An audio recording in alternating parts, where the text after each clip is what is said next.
Follow this comment back and watch the video. It's very funny. And Ed is taking umbrage with my advice that you need to write in a genre if you want to get a movie made. Now, obviously, he's commenting on advice that I made specific to movies. His world is apparently audiobook series, which is great. But he's not the first person I've heard this from, that you just need to follow your creative id and write what you want to write and just be the first person in your audience. He's obviously not the first person I've heard give this advice. Artistically, what he's saying is a perfectly valid approach. But if you take this approach, okay, and you don't take very broad, common sense advice like write in a genre if you want to get a movie produced, you have to be willing to accept the consequences, which could be you're the only person that ever gets to experience it, that it never sells, that you write for 6 to 12 months or 2 years, and you end up with a product that may be great, but it's just not going to get produced because people don't produce many movies in that space. I'm also picking up on a little bit of an undercurrent in his video that he's sort of suggesting that I'm saying be a hack.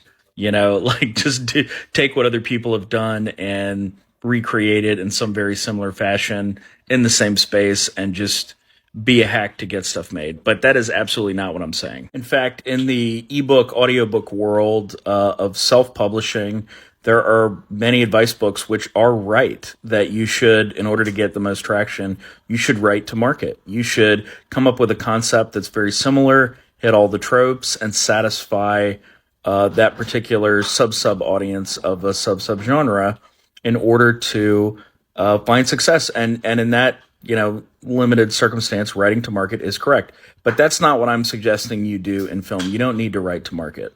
What I'm saying is that films need to be sold and marketed inside of these giant old subgenres that have been around for hundreds of years, and saying you need to primarily, not entirely, but primarily swim in those ponds is not really limiting. Like saying that's not enough room to do something new is like saying you're putting limitations on my swimming. And I'm like, I gave you the whole Pacific Ocean. You can swim in the Pacific. You tell me you can't swim there? If someone came up to you and they said, I need you to write a thriller, I'll give you $100,000 to do it, would you say yes? If the answer to that is yes, then you need to be writing in the thriller genre. But I can promise you this, no one is going to come up to you and say, I'll give you $100,000 to write literally whatever you want, and whatever it is, I'm going to make it. No one's going to do that. No one's going to do that. So I'm offering a mixture of game theory and professional advice here.